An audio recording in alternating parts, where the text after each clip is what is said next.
Welcome back to another episode of Hot Mess Espresso, guys. We have a podcast host, mom, dietitian, postpartum coach. We've all the things. Please welcome Natalie Welch. Thank you so much for having me, Heather. I'm so excited to be here today and talk about this very important topic. So important. It's so important. So, what even got you into postpartum care? Yeah, great question.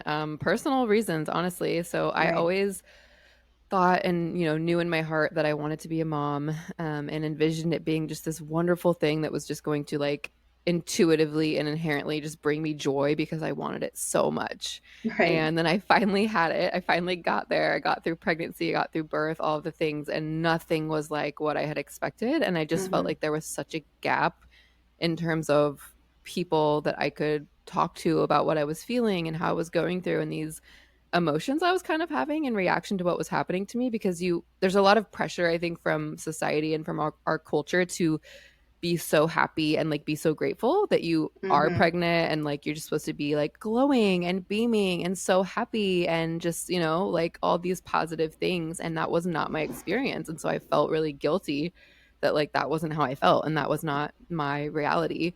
And I just felt like there was no one to really like talk to about it, voice my concerns. I felt like my expectations just did not line up, like in Mm-hmm. so many ways, from all the different points along the way, and especially into the postpartum. So um yeah, I didn't necessarily love being pregnant, and birth was so crazy intense, and that's like a whole other podcast episode. But Right. once we got into postpartum, I'm like, okay, it's got to be better. Like it's all been so intense so Mm-hmm. far, and it just got even more intense for me. It was just like one struggle after the next, and just again that like lack of support, that lack of community, really the lack of the village. We hear that talk a Mm-hmm. lot, like you need your village, you need the village. But we just don't have that anymore. Right. It's not really built into our system, like our society at large. It was at one point, and it just isn't anymore. We live a very independently driven type of society, and that's the type of world that we live in today. And that works in a lot of ways, but when it comes to like growing and raising a family, you really need a lot of people to come together. You weren't meant to do it alone, and I felt like I had to figure it out on my own because it's kind of the way that it's set up, and there's a lot that goes into that. But that's kind of what led me here. Is I was like, I want to be a person that other moms can, even just women in general who are maybe wanting to have a family or thinking about having kids or on the fence about it, can come talk to me. I'll be open and honest about it, and I want to create a space where that's Mm-hmm. available to people. So that's what kind of made me start my podcast, Birth of a Mama. And then also now I take on clients. So I take on moms who are either pregnant and or postpartum, and I coach them through this very hard and demanding and unsupported time in your life. And we talk all things from like mindset, communication with your partner, nutrition, and how that plays a huge role in how you feel in your experience, and your nervous system. So movement and rest and all these types of things. I don't have human children. I have Hi, dog. the psycho fur ball over here. Okay, we hear you. The neighbors won't go. The neighbors will not walk outside again. I promise. She's just standing in the. Just like, let it be known, I am here. I am bossy. Hear me roar. Okay, ma'am. See, I don't. This is why I'm like, I don't need kids. I have an Australian Shepherd. And then there's that. That's like a Yeah. whole other, yeah. Oh my Having god. pets is They. like, Yeah. I mean, they tell definitely. people she's been on one lately. Like her anxiety has been out of control. And I'm like, I haven't even been stressed, girl. Who are you feeding off of? But yeah, they say like when you if you're like debating on having kids with like your partner, get a dog together and see how that works out. I've never heard anything more true because Yeah. that was my deciding factor on kids was getting the dog. I'm like, no, no, So just imagine that times like 25. yeah, no, thank you, no. Yeah. And like at least with kids, like they grow out of certain stages. You hope. Dogs, they're a forever 2-year old for. Oh my god, she is on one today. Girl, mama's working. Are She you must have done? seen something or. No, she's just pissy because everybody's working outside because it's a nice day. This is why I want to put her in daycare. Which is so expensive for human babies and Yeah, and it's doggies. yeah. I'm over here like I will literally give up my coffee habit to send you to daycare for a couple of days, and hopefully this doesn't pop up as much on the actual thing because I'm sure the incessant barking will drive people just as nuts as it is currently driving me. Ma'am, are we done? Good. Never mind. She's so mouthy, but like kind of a weird question. Do you? Oh my god, I'm so done with her today. Do you? So done. Do you find that even with your clients, like even if they do have like kind of a family like village type situation, they still feel very isolated in how they feel? Yeah, it depends on the person, right? So it can be, there's a lot of risk factors for postpartum mood disorders, which is what we're really going to get into in today's episode. And they're more prevalent than people might think. So I actually have some stats here that I can share with your Share all the stats. listeners. I am fascinated with this mostly because this is something that needs to be talked about, obviously, but like I'm not a mom, so it's not necessarily my place. But I'm very glad that I found you because it's been something I wanted to talk about because I have so many friends that deal with this. Oh yeah, it's definitely, I think, more prevalent than maybe people might think, and it depends on also the statistic that you're looking at because they vary, of course. But Mm-hmm. I'll break it down into categories. So there's postpartum blues, or baby blues is another term that you might hear. It's just like the most common one. So more than half of mothers will experience baby blues. Mm-hmm. And it usually resolves without treatment. Typically, you don't need to get on medication. You don't really need to like get support for this typically. And it can set in between like day 1 and 4 after you have your baby and last like 1 to 2 weeks. After that 2 week mark, it really should be going away if it's truly Mm-hmm. just the postpartum baby blues. So, what we see is if this persists past the 2 week mark, or the feelings around the baby blues come up later on in the postpartum period, that's usually more their postpartum depression and or postpartum anxiety, and they usually go together. So Okay. the depression and anxiety in the postpartum period is also fairly common in the United States. About 1 in 7 women for depression, which Mm-hmm. is like 10 to 15%. That's depending again on the statistic you're looking at. I've seen Mm-hmm. upwards of 30%, and I have seen a single statistic that did show 60%, which is a really, really high number. Yeah. And then newer data suggests higher than this 10 to 15% also, and we'll talk about that in a second. But I also want people to keep in mind that this does not include unreported and undiagnosed cases, right? And a lot Mm-hmm. of, like you were just saying, like a lot of people, we're not talking about this, including the people who are suffering from it, are not talking about it, meaning they're not getting help. So we also want to consider that these numbers might be substantially lower than what's actually happening out in the world, right? It also doesn't include women who miscarry or have stillbirths, which would also increase this number. And then, so for Mm-hmm. anxiety, postpartum anxiety, about 75% of women with postpartum depression will also experience anxiety. So they kind of go hand in hand.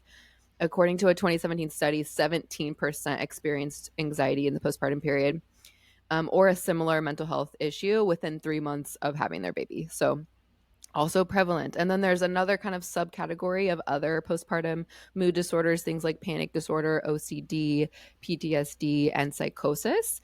These are all kind of grouped into this because they're less common in general, with Mm-hmm. PTSD after birth being the most prevalent of these less common ones. And then we see things like panic disorder, then OCD, and then psychosis. And unfortunately, postpartum psychosis, while it is not very common, it leads to suicide or infanticide in 10% of cases. So this one can actually be fatal to Yeah. some. So this is a big deal. This is something that's really important to talk about because we want to break the stigma so that people who are experiencing this feel comfortable enough to say that they need help and feel like they actually deserve the help. Because that's another thing I see is like a roadblock of people thinking that, oh, well, this is just a normal part of the experience that I'm going through. Like postpartum is Mm-hmm. just hard, and therefore, you know, I need to just like pull my big girl pants up and deal with it. And it's like, Right. no, you are worthy of help at any stage. You don't have to like meet some criteria to be entitled to get help, right? So that's Right. another thing that is kind of going to keep probably coming up throughout the episode. But that study that I wanted to mention Yeah. was a really recent one. It was last year, 2023. They Mm-hmm. looked at postpartum depression, and they looked at it how it correlates to race and ethnicity and BMI. So they use Oh, data from electronic health records from Kaiser Permanente in Southern California, and they examined the trends in postpartum depression from the year 2010 to 2021. And as you can imagine, that includes the start of the pandemic, right? 2021, yeah. 2020 is when it started. So that includes the pandemic. So rates of postpartum depression have risen considerably, which I I was was gonna not say, surprised to see. Yeah, yeah. right? I figured Like, there was gonna be a spike and a half. oh yeah, across all races too. So mind you, it wasn't like not just minorities, it was like everybody. This impacted everybody. But it did in fact impact minorities more than it did, let's say, whites or Caucasians. So the increase Right. among whites went from 13.5% to 21.8%. So that's That's a a relative jump. increase of 60%, right? And that was the Yeah. lowest increase. Among Hispanics, it went from 8.9% to 18.8%, so 140%, or sorry, 110% increase. And then among Blacks, it went from 9.2 to 22%, so it was a 140% increase. Holy And actually, shit. the largest increase was among Asian and Pacific Islanders from 3.6% to 13.8%, which was a 280% increase. So That's increased so. rates of postpartum depression were observed again across all the races Mm-hmm. and ethnicities and also across all BMI categories, but there was a particularly higher increase in prevalence for obese and morbidly obese women. So we see this happening across all races, across all BMIs, across through everybody, all women. It's like nobody is not affected with this, right? So it Right. doesn't matter where you come from or your background, but there are risk factors that do make it more likely that you may develop a postpartum mood disorder. And so, yeah, we can definitely talk about those. Oh yeah. It's like to circle back a little bit, I didn't and see I had no idea that postpartum OCD was a thing until um you might laugh at me. I was watching Vanderpump Rules and Sheena Shea actually talked about the fact that she got diagnosed with OCD and how much she was struggling with it. And I think that was like the first time I'd ever heard of it. I was like, I didn't realize postpartum OCD was a thing, but it's life altering. Mm-hmm. Like your entire life Mm-hmm. revolves around it way more than like I guess traditional postpartum anxiety. But I didn't even know that was a Yeah. thing Right. until Yeah. So literally all my of these trash things. reality TV. I was like, oh, okay, that's a thing. Like I had no idea. Yeah. So awareness is a really good first step to, bring these things to light and for people to get help because like if we don't even know it exists and if we can't name it, if we can't label it, it's like, well, then we don't have awareness of it. And then if we don't have Right. awareness of it, we can't make a change and get help and get better.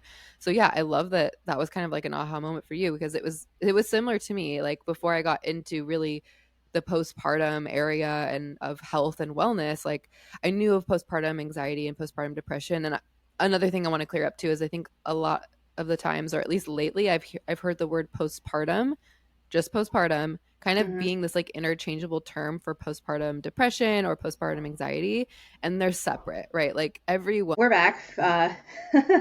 Just wrapping up what usually is my dog losing her mind for a minute turned into 5 minutes of her just losing her absolute shit. So you were saying on the difference between we were talking about like postpartum in general versus needing to clarify. Mm-hmm. Yes. So, because I hear this a lot, right? I hear people say, oh, Right. postpartum, and then they automatically, like, to them in their minds, they're thinking of postpartum depression or some kind of a postpartum mood disorder, which I like to just differentiate the two. Postpartum is a time period, it's the time after you've had your baby from, you've birthed your baby and they're outside of your body to, in my opinion, it's forever. And some people will say it lasts a year, it lasts 2 years, whatever. There's different phases, but that's what postpartum is. And then postpartum Mm-hmm. depression, postpartum anxiety, postpartum panic disorder, OCD, all the things, even baby blues, those are separate. They occur in this time period of postpartum, but they are a mental health disorder occurring in this specific time period. So I just like to kind of clarify that for people that are associating just the word postpartum itself with that because they actually are Right. two different things. Yeah. So then I know you had kind of brought up risk factors. What are some? Yes. So I think this is super important just to know again that awareness piece is huge, right? If you're aware of maybe some things that are risk factors that are applicable to you, then you can look out for that, whether or not you're already pregnant or you're wanting to have a baby someday or you're already in the thick of postpartum. These are some things you can just kind of like make a mental note of. So there's some medical risk factors, things like if you've had a history of any mental health disorder in your lifetime before, if you've had postpartum mood disorders of any kind with a previous birth, development of postpartum mood disorders during pregnancy. So you can actually get, mood disorders that come on like the onset is during pregnancy. So if that happens to you, you're more likely to then also experience it in the postpartum period. So those are the medical risk factors. There's also a bunch of things that happen outside of us that affect us as well. So we call these environmental risk factors. And, this is like if you're of low socioeconomic status, if you have lower income level, less education, maybe you lack access to quality healthcare. Maybe you mentally and or physically have a very demanding job. You work long hours. You're on your feet a lot. There's a lack of federally protected maternity leave that affects every single woman. If you're a single mom, if you have lack of support, this is a huge one that we're going to talk about a lot today, I think, is lack of support, whether that be from your partner, from your family, from the community at large. Right. If you have more children at home, so this is like your second, third, fourth, fifth baby, pregnancy complications, whether that's mild complications or more severe, if you have preterm delivery, fertility treatment, if you had to undergo like IVF or any kind of treatment to get pregnant, birth trauma, health issues for your newborn. So if your newborn is born and they need to be in the NICU for an extended amount of time, or you bring them home and they have to go back to the hospital for some reason, or they just need more care than what is considered normal, Right. or for yourself, for the mom, right? If she has to be rehospitalized or something happens postpartum to her, hemorrhage, anything like that. Feeding issues. This is another really big one. This affected me personally. So breastfeeding is not always the simple, beautiful, natural thing that we think it is. Right. Anemia and nutrient deficiencies. This is a huge one. So this has to do with nutrition, something that I talk about all the time with my clients and that I teach in my Renewed Mama program. And then things like racism, ageism, genderism, sexism, ableism, all the isms, right? Like all of these things oppress people in certain ways, and this can put you at greater risk.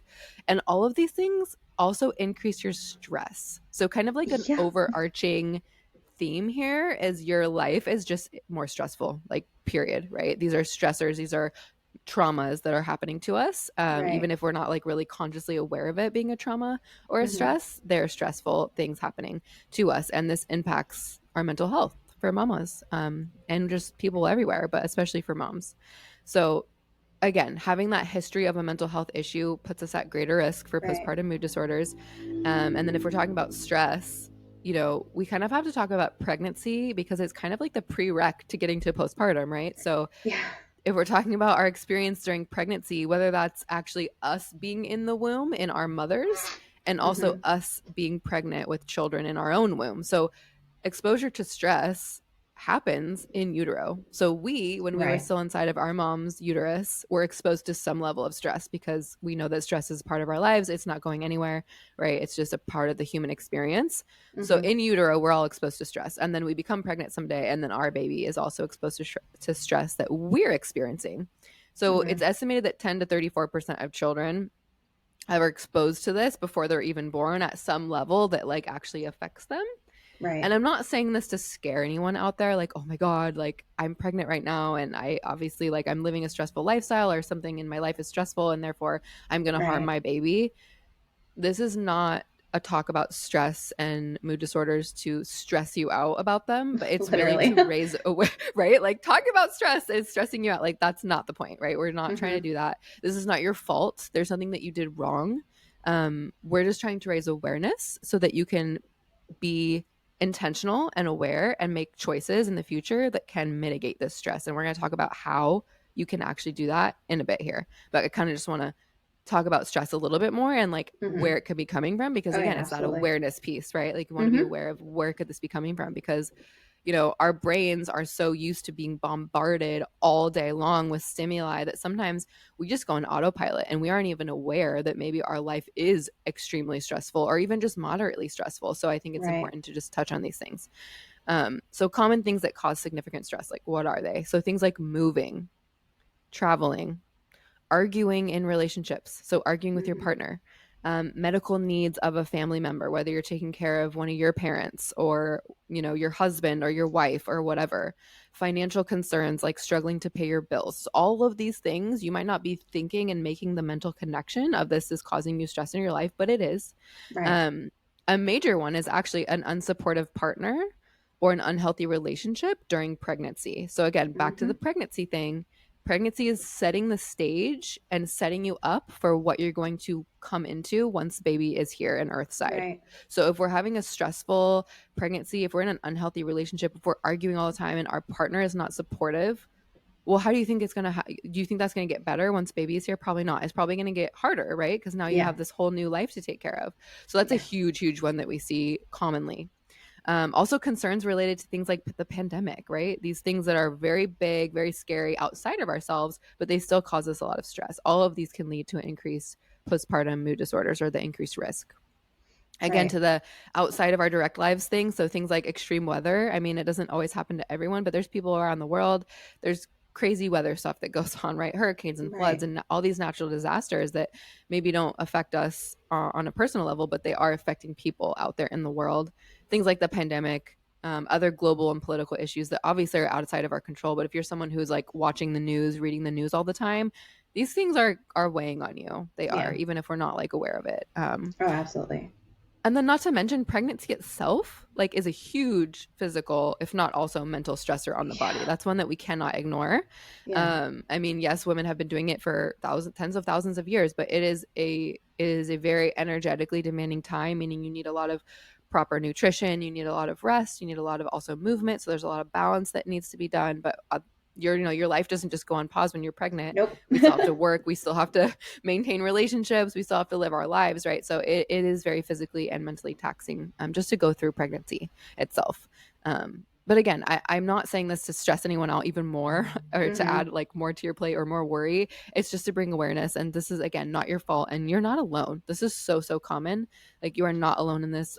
Every single mama and is going through something, some level of this in her life, whether it's 1, 2, 3, 4, or a whole list of these things, right? So you're not alone and it's not your fault. Right. We're all going to experience stress and we often can't control it or predict it. So don't feel guilty and don't put the blame on yourself. That was really not the point of this episode. It's just to really, again, Right. raise that awareness. And when we look at the research, we know that stress plays a role, like that is a fact, but we can't really say for sure that like one thing is causing the other, because the research that we have is observational, because it's Right. unethical to put pregnant women into these randomized controlled trials where we, make them undergo various levels of stressful Right. situations. So all we can do is look back on things and ask questions and gather Mm-hmm. data in that way. And because of that, all we have are these correlations. But we do know that it plays a role. So the big question really becomes like, in its role, in stress's role in mental health, like postpartum mood disorders, is it the stress itself? So like the actual hormone reactions and cascades that are happening in our body, like Right. cortisol and adrenaline, or is it the way that we care for ourselves in response, right? Or Mm-hmm. when we're under these stressful circumstances? Or is it a combination of both? It's probably a combination of both. But Right. likely when we're experiencing this stuff, we might be skipping meals. We might be sleeping less. We might not be exercising as much or moving our bodies in ways that make us feel good and joyful. We Mm-hmm. might be grabbing more for those sugary snacks, eating more refined carbs, added sugars. We might be just choosing less nutrient dense foods overall, aka just like putting our needs on the back burner. This is very Yeah. common when we're undergoing stress. So it's likely, yes, the actual stress hormones and the physiological stuff going on inside the body, but also then how are we taking care of ourselves when that's happening? Right. It's probably a combination kind of situation. um, I do also want to say that not all stress is bad. We need some level of stress to stay motivated to be productive humans. So Right. things, like mild to moderate bouts of stress throughout our lives are totally fine, and they can actually be beneficial for the health of mom and baby. It's the chronic stress or the severe, like acute bouts of stress that can Yep. happen that are more troublesome, and they have more of an unfavorable impact when it comes to mental health. So I just Right. also want to put that out there, that it's not like all stress is bad. And if you're experiencing any kind of stress in your life, then, you're at a disadvantage and you're going to get postpartum depression or something. That's not necessarily true. Some stress is actually good. We need stress. It does serve a purpose, but it's when we get those like this like chronic stress, or those like really severe acute bouts just kind of hit us back to back. That's when we want to be aware of it, right? And then see Mm-hmm. what can we do to mitigate it? What can we do kind of blunt that response and take better care of ourselves in those circumstances? Right. Now with postpartum mood disorders, this is kind of like a question that people might be asking that are listening to this, but also it's like my own nosy self. Um, those don't always pop up right after you give birth, do they? They do not. So that's a really good point too. So it's not like, you might get baby blues, but then if it lasts more than 2 weeks, you have postpartum depression. It's not like it has to come immediately after. And a lot of times Right. it doesn't. I've talked to many mamas who said, they were mostly fine. And then all of a sudden the 6 month mark hit, or even like the 9 month mark or the 12-month mark.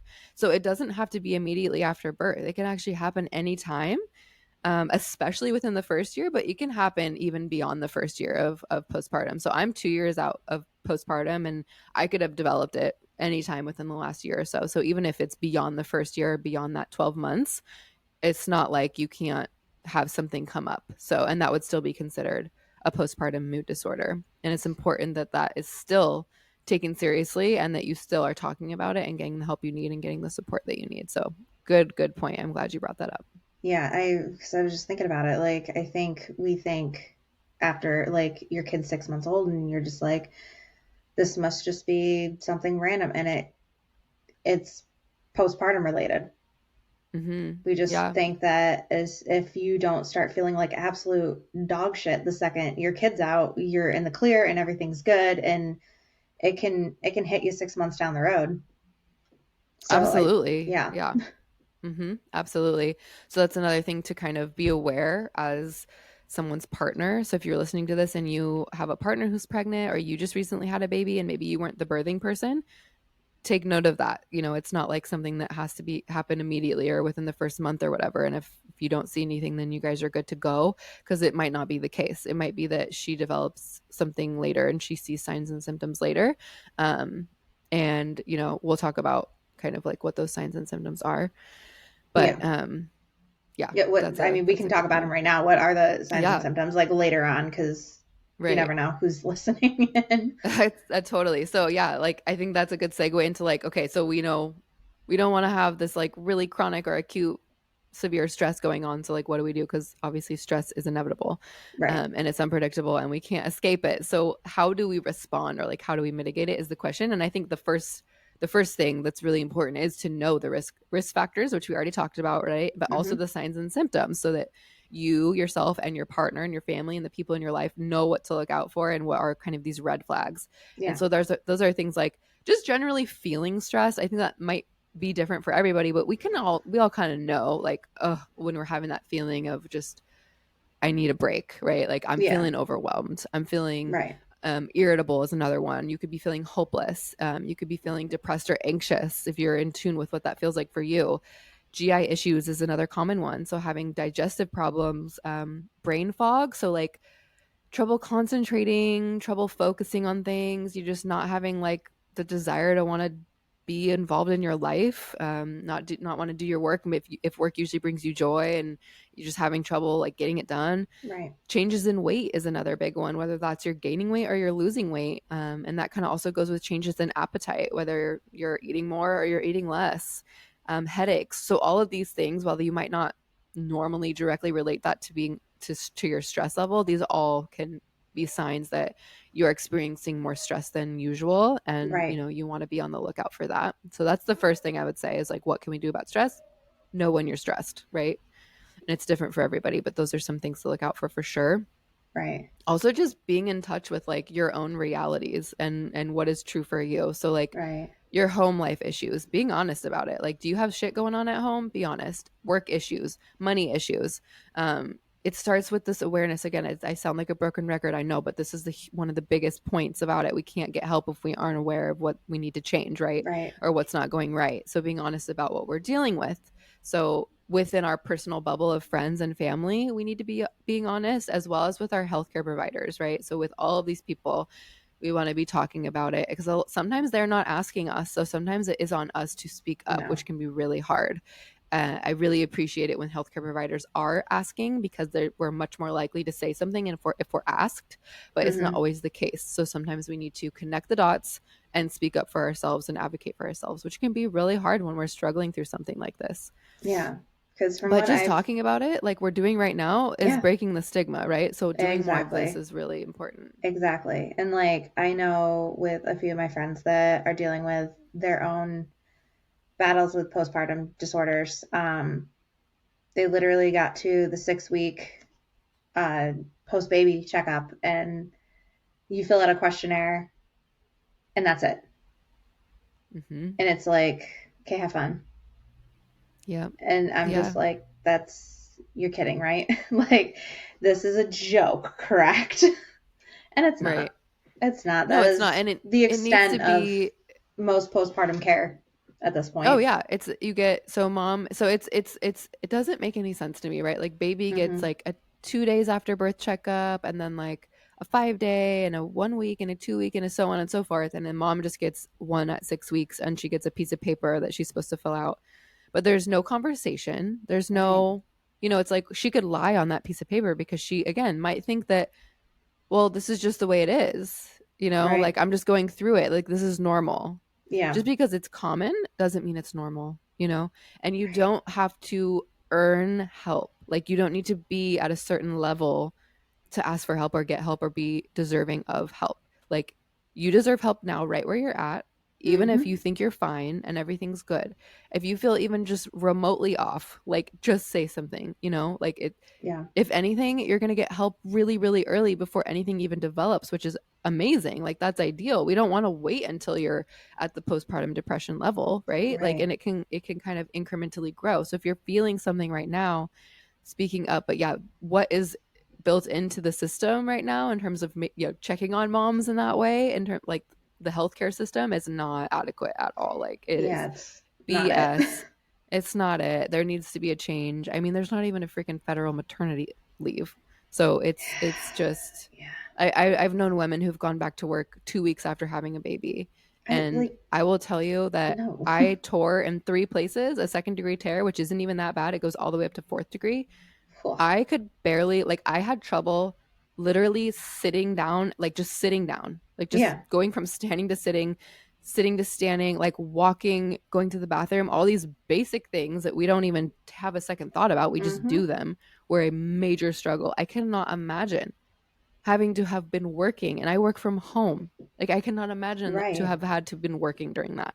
No And thanks. most people don't get to work from home. A lot of people are on their feet. They're doing jobs that require physical stamina, or even if they're not, like they have to physically show up and be somewhere else and get around and do things and interact with people.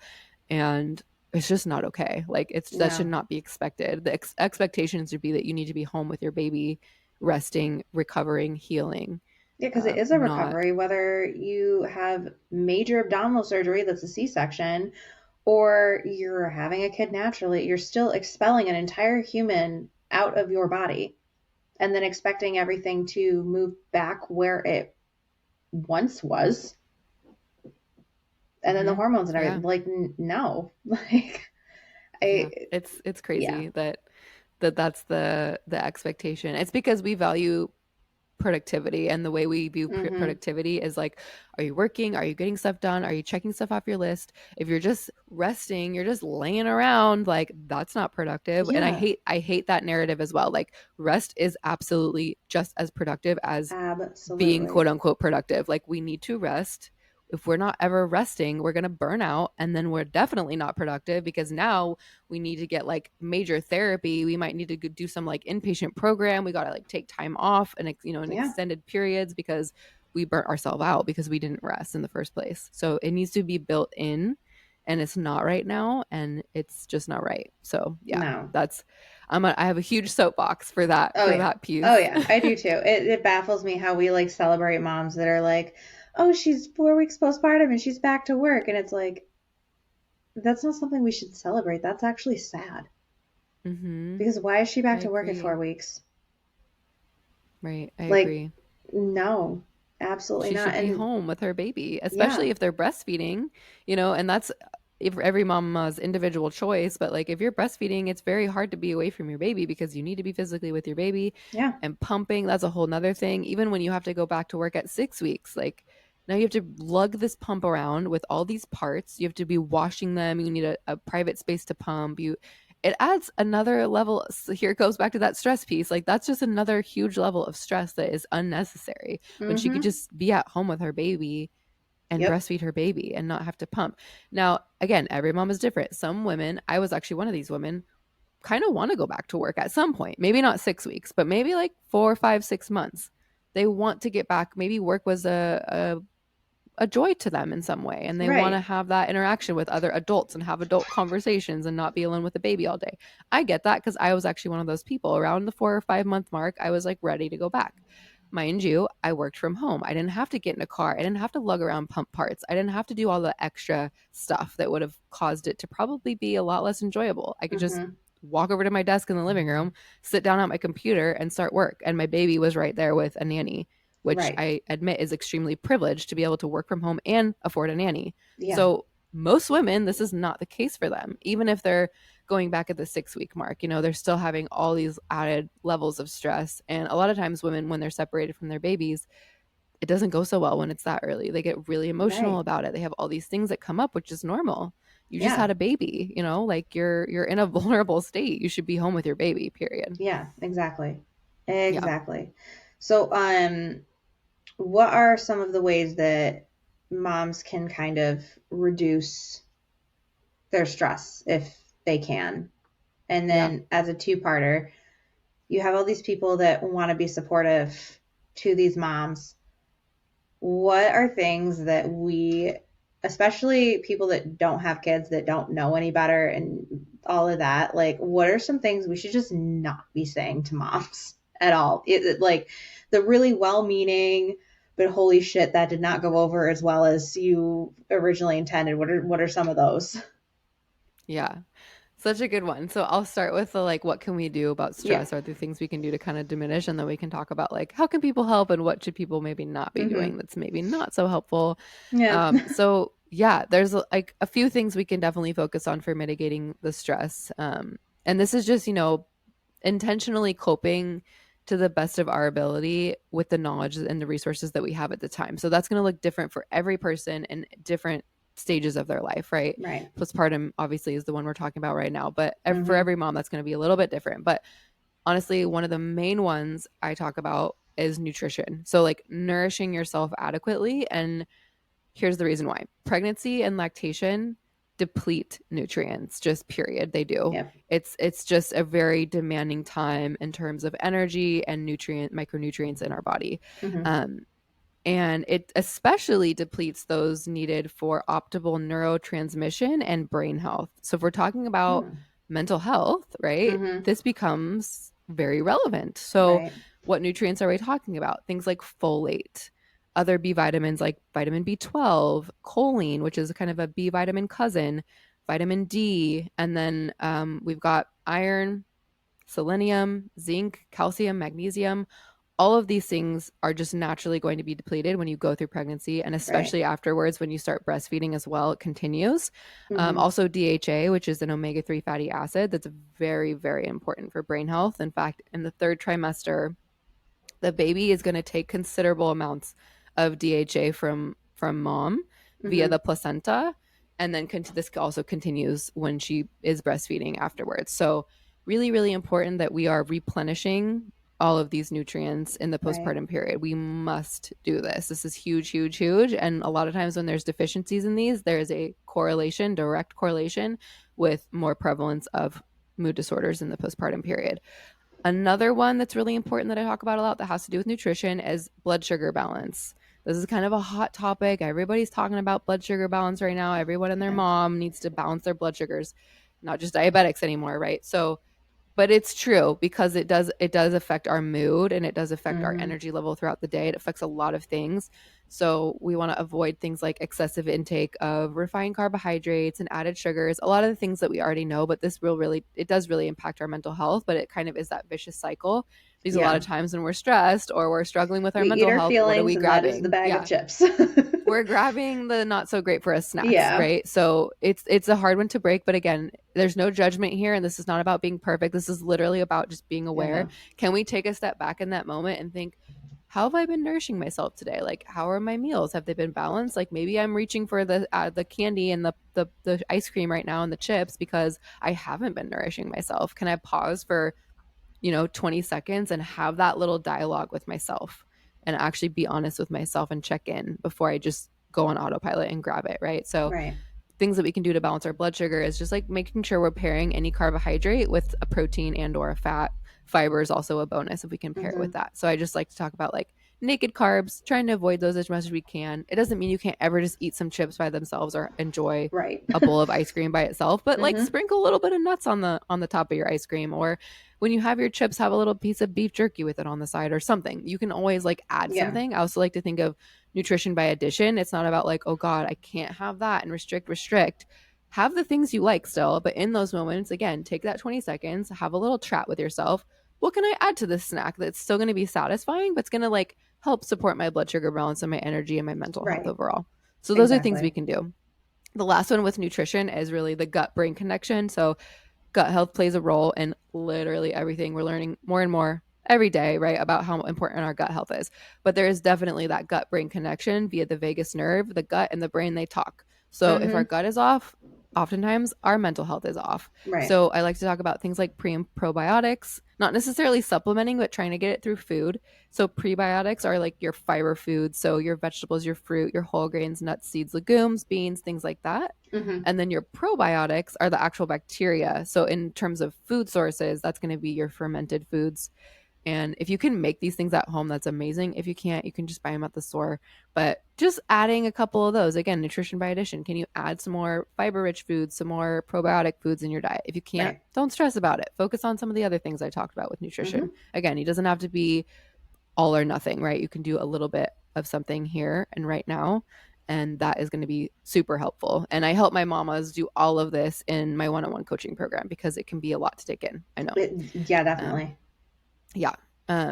The other two things I do like to touch on is like one is I call it a tranquility toolbox. So trying to create a little toolbox, basically a list of go-to actions for coping when you're Right. feeling overwhelmed, feeling irritable, noticing those signs and symptoms, and again, pausing, checking in with yourself.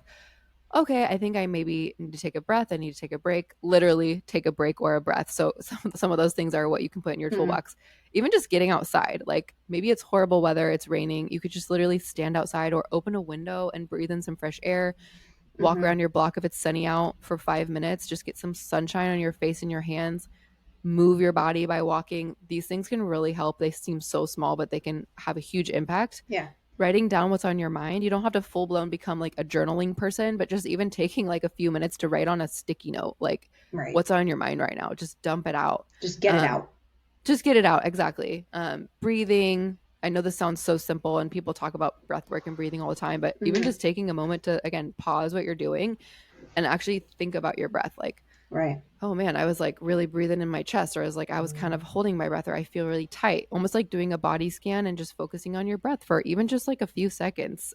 Meditating is another one. It doesn't have to be you take up this huge meditation practice. There's tons of apps where you can do it Right. for like 5 minutes a day, even less sometimes. There's videos Right. on YouTube, yoga, stretching, any kind of exercise, dancing, putting on your favorite song. It doesn't matter if it's in the middle of the day, blasting it and just getting up and just shaking it out, being silly, something that makes you happy and makes you smile, calling a trusted friend, Right. hugging your partner, your child, your friend, snuggling your pet. All of these things are going to give your brain a break from whatever it's doing, from whatever mundane task or stressful thing that's happening, or even if there's something big overarching, you have at least that moment in the right here, right now Right. to focus on something that's bringing you joy. And that is going to add up over time if you do these little things and make them a daily habit. And that's my last also tip is like scheduling this time. So you have your toolbox, you have your go-to things. Right. Now you're going to schedule it in. That's the first step is like just making the list. What are some of the things that I can actually turn to that I like? Now making sure that it's a daily habit. So scheduling it Right. in, making it non-negotiable. Start with 5 minutes, try to work up to 10, 15, 20, maybe 30 minutes a day that are just for you, that are one of these things. Um, those are going to be really, really huge. And then getting to your other question about like, okay, how can people in our lives support us as moms? What can they do? What should they not be doing or not be saying? In general, we've talked about like asking for help, right? Mm-hmm. asking for help, not waiting till you get to this point of like disaster, right? To ask for Right. help, asking for help as early as possible. And I talk about doing this even prenatally. So before the baby is even here, having a plan. Right. And I do have a free postpartum care plan on my website, which you can go to. But asking for help and knowing what you might need help with, which is what the plan is actually really helpful with, is like deciding, okay, what am I going to need help with? Maybe this is your first baby, and you're like, I don't know what I'm going to need help with. Right. I have that in my plan, like step by step laid out, like what are you Yeah. probably going to need help with and how you can get people to get on board and kind of like recruit them. So, in general, any kind of support is going to greatly reduce the impact of stress on a mom. This is things like cooking for you, cleaning the house, even if it's just like cleaning the bathroom or cleaning one room in the house, doing a load of laundry or flipping the laundry if it was started, or folding the clothes if they're clean. Right. Watching if you have older kids, coming over to hang out with your older kids so you can focus on the baby. Maybe you want to break from the baby. Maybe someone's coming over to hold the baby so you can take a shower, so you can take a nap. You're very sleep deprived, especially in early postpartum. Mm-hmm. Someone to just hear you out, like another adult to just be there in the living room with you while you're struggling to breastfeed or while you're pumping, just letting you vent, just being Mm-hmm. another adult human to chat with. Like you're surrounded by a newborn all the time that just cries. It can be really relieving to just have another adult around who is outside of just your partner sometimes to just Mm-hmm. talk to.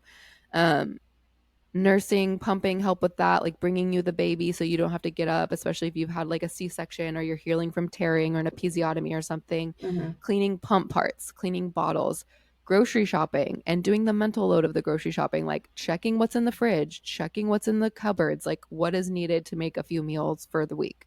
Doing all Right. of that work. So making the list, going to the store, bringing it home. Body work. If you have a friend that is a massage therapist or someone who could just come rub your shoulders or your feet or something, Right. all of these things are helpful, extremely, extremely helpful in the postpartum period, especially like the cooking part or like bringing you meals. This could be Oh my neighbors, God. this could Yeah. be extended family. They can literally come to your door, ring the doorbell, and leave it on the porch. If you sometimes you don't want to talk to somebody, sometimes you Yeah. don't want visitors, but you want the food, like you need the nourishment, right? So that can be really helpful. And this is all stuff that you can lay out ahead of time. And I actually highly, highly encourage that this stuff is talked about and planned ahead of time. So you know, like who are these people that you're going to ask? What days do you want meals delivered? Between what times? Do you have any food allergies, restrictions, preferences? All of this stuff can be decided ahead of time and is so helpful. So all of this stuff is actually helpful. What is not helpful? Things like showing up unexpected, showing up I hate that, and I don't empty-handed. even have kids. Like, Right? can Not you cool. imagine? Not Oh my cool. God. I mean, think about it. You're like in a robe. Your hair's probably slept in for like 3 or 4 days. You've got spit up on you. You're in a Yeah. freaking diaper bleeding. Like, Yeah. no, I don't want an unexpected guest. I'm sorry. Unless it was planned, I know you're coming over and you are coming over to help me out with something, or you're going to feed me, or you're bringing me at Like a least some freaking coffee. non-judgmental, like Yeah. that kind of thing. Exactly, exactly. So it's not helpful to show up unannounced. It's not helpful to show up empty-handed and not come ready to help in any way. You like don't come over Mm-hmm. and just think that you're just going to get to hold that cute new baby and sit there on the couch like for a Yeah. couple No. hours. That's Mm-mm. not helpful. Mm-mm. Unless mom wants you to hold the baby so that mom can go do something like take a nap or take a shower or whatever. Or maybe mom likes cooking and she wants you to hold the baby so she can go cook. Right. Again, every mom is different, but like Don't coming expect it. over and don't expect it, coming over and knowing that you should be helpful in some way, like you need to utilize your abled body self to like help in Right. some way because mama needs rest and healing and bonding time with her baby. Mm-hmm. Doesn't mean that you don't get to hold the baby, you probably can, but again, that's up to mom again. And Mm-hmm. don't come over and just like pick the baby up, don't Uh, kiss on the baby. All these things can make mom really uncomfortable, and sometimes mom might not speak up, but you might be making her really uncomfortable, especially post pandemic. And we know that, I mean, I'm getting over sickness right now. We're getting sick all the time. It's a thing that always happened, but I think post pandemic we're hyper aware of it, and for good reason. We don't want to be spreading stuff, and with well, in newborns, RSV and flu season. and their little immune systems are just, they can't handle it. So Yeah. you would, I mean, you do not want to be responsible for getting that new baby sick. So just Yeah. mind your space, keep your distance, let mom tell you when it's appropriate, or dad, whatever, right? When it's appropriate to go and touch on the baby. But even when you're holding the baby and loving on the baby, do not kiss that baby. Like Yeah. just Don't. refrain. I know it's hard and they're They're so dang cute. cute. They're very cute, and they smell great, but don't do it.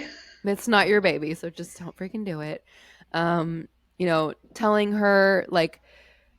her things about what she's doing or how she's doing, it can come off as well-meaning, but you just don't know how someone's going to take it. I think I would rather have somebody be asking mom questions like how is she feeling, and ask her to, be like, no, really tell me, like, how are you doing, like, Mm-hmm. I'm here to listen to you and I want to help, that kind of thing. So asking her questions instead of telling her things like, oh, you think this is hard, we'll just wait till they're this, or I remember when I had this, and like, I know you're just trying to be helpful and friendly and relate to them in a way.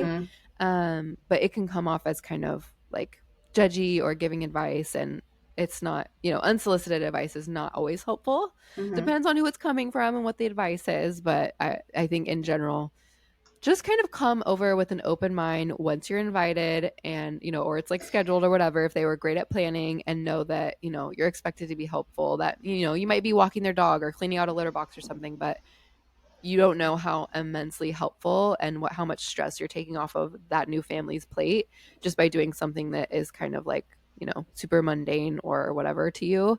So just come in it with that attitude, like, how can I help in literally whatever way possible? And ideally, if mom is overwhelmed and you ask her the question of how can I help, this is the other thing. Sometimes questions can be overwhelming. Yeah, because you have to So like think if of you what you can do. Use your eyeballs. exactly, Are there dishes in the exactly. sink? Go to the sink. Exactly. Thank you. So that was gonna be my thing. Is like if you ask mom and like she gives you like, "Ugh, I don't know, like she just, or she's flustered and she just doesn't know how to answer you, or she like, you can tell that she's like trying to think, but you can tell it's like causing her distress just thinking about Mm-hmm. what she needs to tell you to do. This is why it can be really helpful to have a plan in place beforehand. But if that's not the case and you're there, what would you do if it was your house? Just look Exactly. around.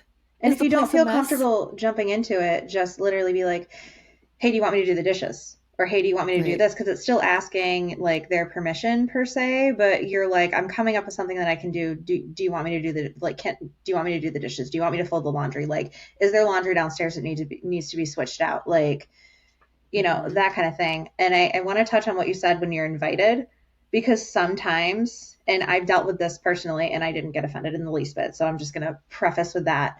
I had a friend that she was struggling with going from X amount of kids to adding another.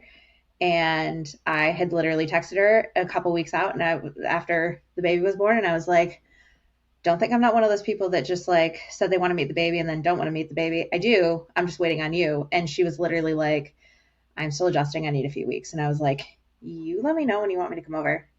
Like, you do you. And because that's the thing. Sometimes they don't want anybody over at all whatsoever. Mm-hmm. And that's Yeah. okay because they're just fucking adjusting. Mm-hmm. Yeah. And it's so individualized, and Mm-hmm. oftentimes you might think that you're going to be one way and then you go through it and you're in it and you feel a different way. That's the other thing. Yeah. Cause like I thought I got all this advice before I had the baby that like you're just going to want it to be you and your husband and your new baby. You're just going to want to be in that little blissful, newborn phase bubble. And I was like, hell yeah, that sounds awesome. And then I got there and I was in that bubble and it was not blissful. It was horrible. And I just wanted all of the help I could possibly get. And I called my mom crying on like day 2, like, please come help me. Like, I can't do this. So you just don't know how you're going to be until you're in it. Like you said, some people are in it and they're like, I don't want people. I want to be alone. I'm figuring this out. Like, whether that's because they're enjoying it or because they're struggling, they just want to be alone. That's fine. And then the Yeah. other people, they're like, yes, please come over. But when I'm ready, like when I tell Right. you that it's okay, and, with XYZ. Also, like, maybe you were invited to come over, everything's good, but they didn't tell you like what they need or want.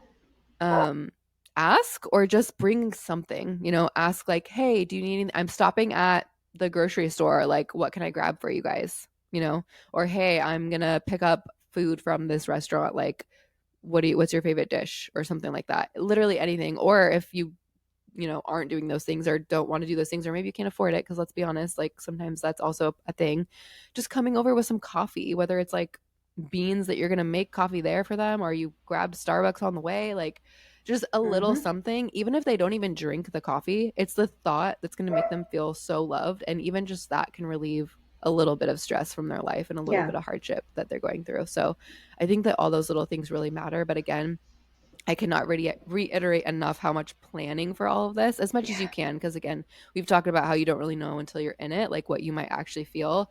But Right. eventually you are going to want help, whether that's 2 weeks out, 3 weeks out, a month out, whatever. Like Right. eventually you're going to want people to come meet the baby and come and be around. Hmm. And at that point is when they can come and they can be helpful and be supportive. And so, knowing how I had one mom tell me that, she had her first baby and she, when it's your first, it's interesting because you've never been through this before. Right. And then once you go through it one time, you're like, okay, I'm doing it so differently next time.